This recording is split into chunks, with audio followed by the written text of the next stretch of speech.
بسم اللہ الرحمن الرحیم۔ سعودی عرب میں رمضان المبارک آ چکا ہے۔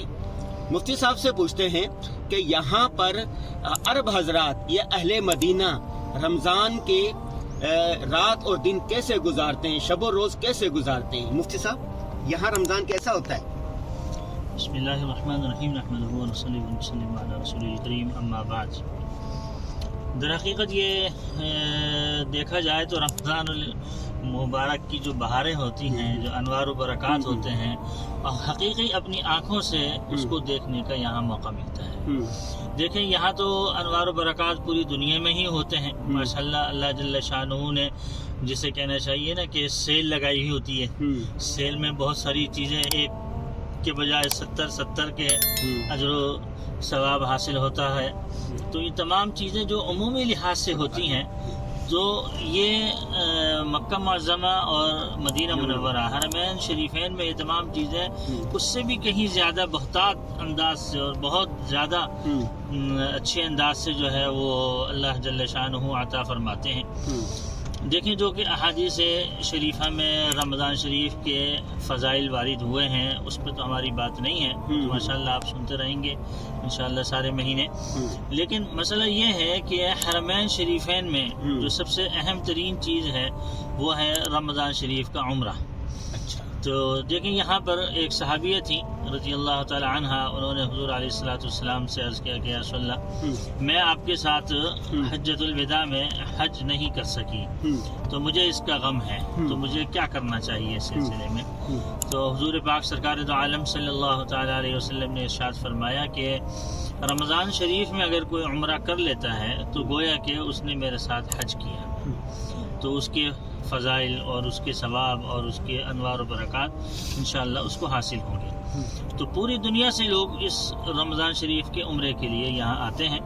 اور اتنی شدید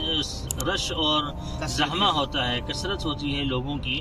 کہ 27ویں شب ہوتی ہے یا 29ویں شب ہوتی ہے، آخر جب رمضان شریف جو ہے یہاں آ جاتا ہے، تو دونوں یعنی مدینہ منورہ میں بھی مکہ معظمہ بھی، اور مکہ معظمہ میں خاص طور سے مسجد حرام کے گیٹ سے 2 کلومیٹر دور دور تک صفیں موجود ہوتی ہیں، 2 کلومیٹر، بہت یعنی چاروں سائیڈوں سے، چاروں اطراف سے اتنا رش ہوتا ہے۔ تو اور بعض اوقات ایسا بھی ہو جاتا ہے کہ اندر کی جو جگہ ہیں وہ دوپہر میں ہی فل ہو جاتی ہیں، اور رات میں اگر دعا ہونی ہے یا کوئی صورتحال ایسی ہے تو اس میں وہ داخلہ بھی اس کا ممنوع ہو جاتا ہے، یعنی طواف کرنے والوں کے لیے بھی داخلہ منع کر دیتے ہیں، عمرہ کرنے والوں کے لیے بھی منع کر دیتے ہیں۔ مصطفی آپ کا کیا معمول ہے؟ آپ بھی رمضان میں عمرہ کرتے ہیں؟ جی ہاں الحمدللہ، بس یہاں کہ چونکہ ہمارا معمول قرآن پاک سنانے کا ہوتا ہے، تو اس دفعہ بھی اور اس سے پہلے تقریباً 15-17 سال سے یہی معمول ہے کہ چاند دیکھتے ہی ہم جو ہے وہ عمرہ کر لیتے ہیں، پہلے ہی شب میں، پہلے ہی جو رمضان شریف کی پہلی شب ہوئی، پھر اس کے بعد یہاں اپنی تراویح سنانے کا معمول ہے 10 دن کے اندر۔ تو الحمدللہ پھر دوسری دن سے جو ہے پھر ہم اپنا معمول شروع کر دیتے ہیں، اور جتنے بھی ہمارے مقتدی حضرات ہوتے ہیں وہ پہلے ہی دن جا کے فارغ ہو جاتے ہیں۔ رش بھی بہرحال تھوڑا ہی ہوتا ہے، آگے کی بنسبت کم ہی ہوتا ہے، لیکن یہ ہے کہ پھر بھی رش بہت زیادہ ہو جاتا ہے، بہت سارے لوگ عرصے سے مقیم ہیں اہل مدینہ رمضان کے شب و روز کیسے گزارتے؟ بس یوں سمجھ لیجئے کہ وہ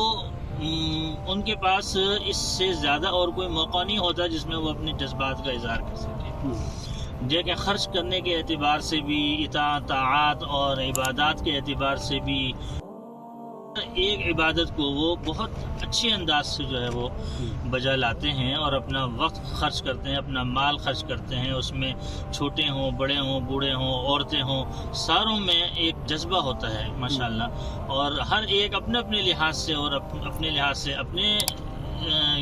جو بھی عبادت ہوتی ہے، اور اس کے علاوہ دوسروں کے مظاہر نظر آتے ہیں اس کے۔ جی ہاں وہ تو ہوتا ہی ہے، دوسروں کے لحاظ سے جو بھی وہ کچھ کر سکتے ہوں وہ سارے کام وہ ماشاءاللہ کرتے ہیں۔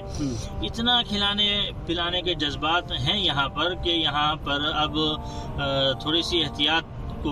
کو پیش نظر رکھتے ہوئے عمومی دسترخوان کہیں کہیں لگتے تھے، وہ اب حکومت نے منع کیے ہیں۔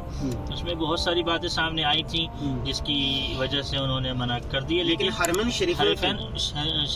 میں بھی ہیں، جی ہاں، وہاں یعنی اندر تو ہیں، ہر مسجد میں اندر ہیں، لیکن کہیں کہیں لوگ روڈوں پر بھی یہ لگا لیتے تھے، تو یہ روڈوں پر لگانے سے انہوں نے منع کیا ہے کہ ہر ایک جگہ نہیں ہونا چاہیے۔ آپ طویل عرصے سے یہاں پر ہیں، ماشاءاللہ رمضان گزرتا ہے، ہم تو پہلی دفعہ رمضان دیکھ رہے ہیں اس میں مدینہ میں،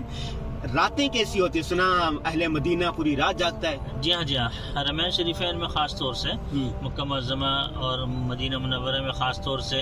یوں سمجھ لیجئے کہ بس ظہر کے بعد تک یہ لوگ سوتے ہیں، اور پھر اس کے بعد یہ اپنا کھانے پینے کا انتظام کر دیتے ہیں، اور پھر اپنے حرمین شریفین میں آ جاتے ہیں، اور پھر یہاں افطار کرتے ہیں، اور پھر افطار کے بعد مغرب کے بعد تھوڑا سا قہوہ وغیرہ چائے یہ وہ جو ان کے ہاں ہوتا ہے وہ سب پی کے، اور پھر اس کے بعد یہ تراویح پڑھتے ہیں، اور پھر اس کے بعد 2 گھنٹے کے بعد جب تراویح ختم ہوتی ہے تو پھر قیام اللیل ہو جاتی ہے، شروع ہو جاتی ہے،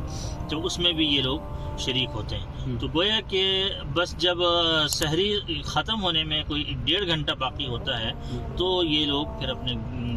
گھروں کو جاتے ہیں، وہ بھی جا کے سحری کی تیاری کرتے ہیں، جی ہاں، اور سحری کر کے فجر پڑھتے پھر سوتے ہوں گے، جی ہاں، اشراق کے بعد پھر یہ لوگ سوتے ہیں۔ تو گویا کہ یہاں ایک یعنی کئی دہائیاں یوں سمجھ لیجئے کہ کئی 100 سال سے یہی معمول ہے، اور حضرت شیخ الحدیث مولانا زکریا صاحب رحمۃ اللہ علیہ نے بھی اس معمولات کا ذکر کیا ہے آپ بیتی میں، اور یہ چاہا ہے تھوڑا سا، اس میں بات آئی ہے کہ میرا دل چاہتا ہے کہ شاید میں یہ معمول تھوڑا سا بدل دوں کہ دن کو بھی سونے کا معمول رکھا جائے، لیکن یہ ممکن نہیں ہوتا، کیونکہ حرمین شریفین میں اتنی عبادات کا موقع ہوتا ہے، اور پھر یہاں کی راوی ہوتی ہے، بڑے آرام سے پڑھتے ہیں، بہت اچھے انداز سے پڑھتے ہیں، اس میں 20 رکعتیں وہ پڑھتا رہے ہم سنتے رہے۔ جی ہاں ماشاءاللہ بہت اچھے قرہ حضرات، ائمہ حضرات انہوں نے رکھے ہیں، اللہ حسن صوت ہر چیز کے لحاظ رکھتے ہوئے کام کرتے ہیں۔ عرب جو ہے یہ قرآن بھی بہت پڑھتے ہیں، مسجد میں دیکھا نا 5-5 پارے 10-10 پارے عام دنوں میں پڑھ لیتے ہیں، بیٹھے رہتے ہیں۔ جی ہاں ایسا ہی ہے۔ اچھا، اسکول میں بچہ پارٹی کی بھی چھٹیاں ہوتی ہوں گی؟ ہاں، اسکول میں پہلے جب ایسا ہوتا تھا تو اس میں ایسا ہوتا تھا کہ حاضری کم ہو جاتی تھی، لیکن اصولی طور سے ان کے ہاں چھٹی نہیں ہوتی، لیکن یہ ہے کہ عملاً ہوتی ہے، ہاں عملاً ہوتا ہے کہ حاضری بہت کم ہو جاتی ہے، اساتذہ کے اعتبار سے بھی، طالب علموں کے اعتبار سے بھی کم ہو جاتی ہے، اور پھر اس کے بعد یعنی 1.5 ہفتے کے بعد پھر عمومی لحاظ سے چھٹی ہو جاتی ہے، آخر اسرے میں تو خاص طور سے کسی کی بھی حاضری نہیں ہوتی۔ صاحب اس کا ہم خلاصہ کریں، 3 بات نکلتی ہے، ایک یہ رمضان المبارک میں سخاوت کے تو بس دریا بہا جاتے ہیں، سمندر بہا دیتے ہیں۔ نمبر 2، رات کو جاگتے ہیں، عبادت کرتے ہیں، ذکر کرتے ہیں، ایک رونق ایک محفل ہوتی ہے، اور تیسرا یہ قرآن پاک بہت پڑھتے ہیں، تو یہ اچھی چیز ہے کہ رمضان جو سمیٹنے کا مہینہ ہے، سکھانے کا مہینہ ہے، حضور صلی اللہ علیہ وسلم نے بھی تو رمضان کے بارے میں بتایا نا۔ جی ہاں حضور علیہ السلام کی سخاوت بہت زیادہ ہوتی تھی، یعنی اس کی مثالیں دی ہیں کہ جیسا کہ ہوا ہوتی ہے اور اس میں اس قسم کی روایات، تو یہ جو سخاوت کے اعتبار سے بھی اور عبادات کے لحاظ سے بھی ماشاءاللہ ہمارے اہل عرب بہت ہیں، اور ہمارے انڈیا پاکستان کے بھی اور بر صغیر کے اور دوسری جگہوں سے بھی لوگ آتے ہیں، اور ماشاءاللہ وہ بھی یہاں پر بہت سخاوت کرتے ہیں، بہت زیادہ، اور لوگ جو ہیں یہاں پر ہوٹل والوں کو دے دیتے ہیں پیسے بعض، اور اہل مدینہ کو بھی دے دیتے ہیں کہ بھئی آپ جن کو جانتے ہوں ان کو افطار کروائیں، ان کو سحری کروائیں، تو بہت بڑے بڑے یہاں کھانے تقسیم ہوتے ہیں،